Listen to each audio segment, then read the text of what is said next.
We've been talking about this more and more. This is another example, Anna, of how Trump is lame ducking a little bit. Yep.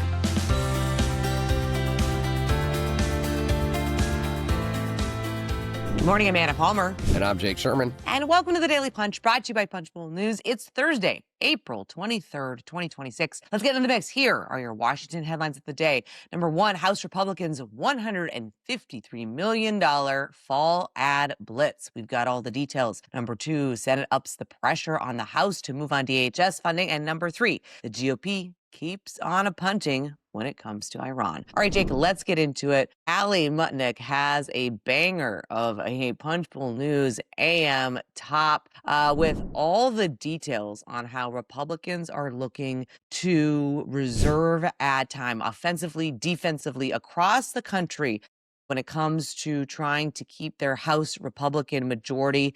The numbers that we are breaking this morning is that the Congressional Leadership Fund, a Speaker Mike Johnson aligned super PAC, is booking $153 million plus in its first wave of fall ad buys, a massive investment as House Republicans seek to keep that majority. Yes, this is, and remember, ad buys could be added, they could be subtracted to, they could be shifted, they could be doing a lot of things. But an initial ad buy, what it's aimed at doing is locking in as much as you can in the lower rates across the country effectively. The biggest spend is $13.9 million in South Texas, which are two seats that Republicans think that they could take back from Democrats. 20.4 in Michigan, 18.6 in New York City. New York City covers Mike Lawler, Tom Keane, Laura Gillen, Tom Suozzi, Nellie Pooh. There's a lot of seats in the New York City media market, and 12.6 million in Central California, which is David Valadao defensively and Adam Gray offensively. This is an initial sign of what Republicans think that they can get, what the field will look like, to be honest with you. Again, this does not mean that this is what the entire battlefield looks like, nor does it mean it's going to stay this way. But again, this is an initial sign. It is the biggest initial reservation, 38 media markets. So the first peek, I would say, at what Mike Johnson's world thinks that the climate's going to look like. Yeah, it's super interesting. I mean, I think I encourage folks to check out the actual newsletter because she has got a list of kind of district by district, where they are on offense, where they are on defense. Worth noting, as you say, this is an initial temperature check of where they think some of the most competitive races are going to be, where they want to be playing offense, where they want to play defense. There is some things missing, right? In the sense that this is not the final plan, right? There's no Florida reservations on CLF's list. Obviously, we've been talking a ton about how there's a lot of questions about what happens with redistricting there in the Sunshine State.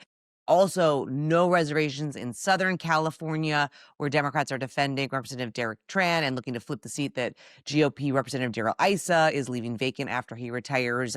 And also missing a Cleveland reservation that could target Democratic Representative Amelia Sykes. So again, a snapshot in time, but certainly everyone and Democrats and Republicans are going to be looking at what this initial kind of massive potential spend looks like and how House Republicans are trying to keep their endangered House majority. All right, Jake, let's talk reconciliation. Breaking overnight after a 6-hour vote-a-rama, the Senate adopted a budget resolution early Thursday morning, allowing Republicans to use the party line reconciliation process to fund ICE and Border Patrol for the next 3+ years. That final vote, Jake, was 50-48, with GOP Senators Lisa Murkowski of Alaska and Rand Paul of Kentucky joining all Democrats in opposing the measure. Senators Chuck Grassley of Iowa and Mark Warner didn't vote, as both are out for personal reasons. But this tees up, Senate Majority Leader John Thune saying, game on, Speaker Mike Johnson, time for you to move when it comes to DHS. Yes. So the prerequisite for DHS for Mike Johnson is seeing the budget resolution. And the big problem right now is the budget resolution that the Senate passed is running into big resistance in the House. The White House is trying to keep the White House and Thune and Johnson, to be honest with you, are trying to keep the budget resolution, the reconciliation framework, very narrowly tailored for just ICE and CBP. But there is a growing movement in the House, Anna, from people like Jim Jordan, Jason Smith, and Jody Arrington to widen the remit for this bill. And that's a problem. I just want to be completely clear. And why is it a problem? It's a problem because they really can't do that. They do not want to put DHS, which has been shut down for 68 days or 69 days at this point. They don't want to delay it even more. And if you widen the remit for the second reconciliation package of this Congress, you're going to need cuts. Cuts are going to be unpopular. There is this idea that if you're cutting in a bill that you're also funding ICE, Democrats are going to say, well, you're cutting to fund ICE. Not good. I want to make a bigger point here. We've been talking about this more and more. This is another example, Anna, of how Trump is lame ducking a little bit.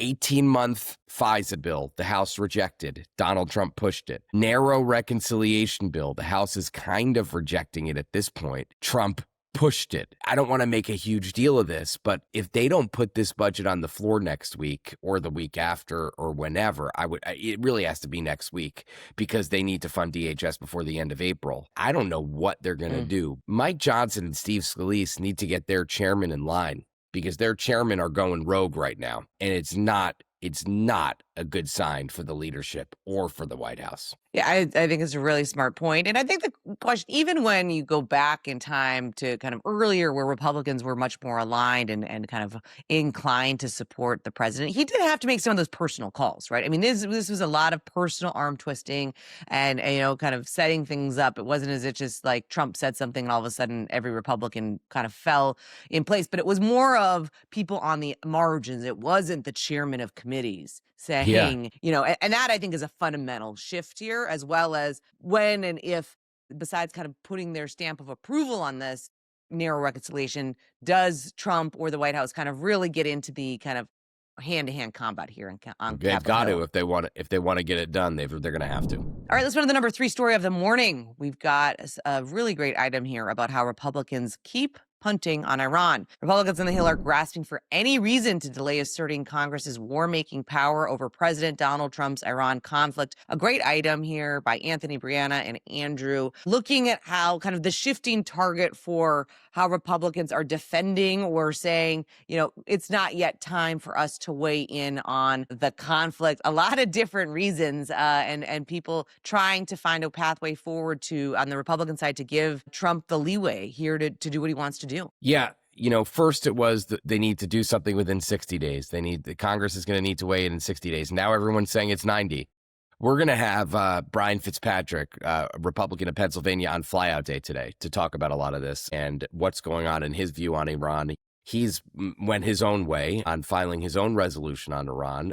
He's also on the Intelligence Committee. He also has a ton of experience in this realm, served abroad for the FBI. So we're going to talk to him about that. But they just keep punting. Congress is further and further ceding its role on foreign policy. And this is just another example from Brianna and Anthony saying, instead of 60 days, let's talk about this at the 90-day mark of this conflict. So adding a month, which the War Powers Resolution does allow you to do, but only if the president certifies that they are, he has to communicate with Congress about what's going on in Iran in order to trigger that 30-day extension. Also worth just quickly noting, another top official at the Pentagon out amid the war in Iran.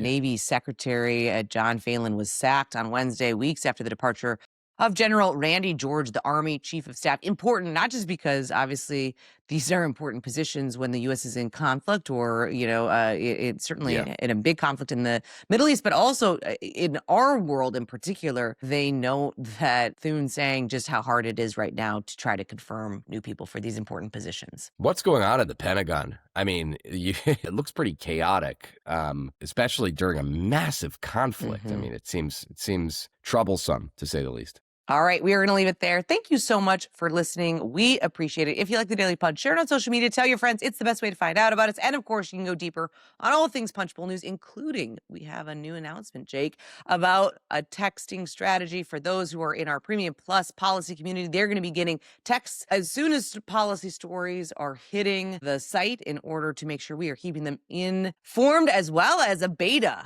new texting for our portal, our business intelligence platform, where you and leadership reporters are going to be in conversation directly, hearing from you all what's happening in the Capitol. Talk a little bit about the strategy here? Yeah, listen, we already have text alerts, which are for big breaking news on Capitol Hill. This will be things that don't reach that level, but are still important for you to know. House pulls a bill from the floor, big meeting going on, things like that. We want to get it to you first. We want to get it straight to you. We're going to make sure that that is something you're going to get before anybody else. All right. We hope you sign up for it. Have a great day and stay safe, everybody.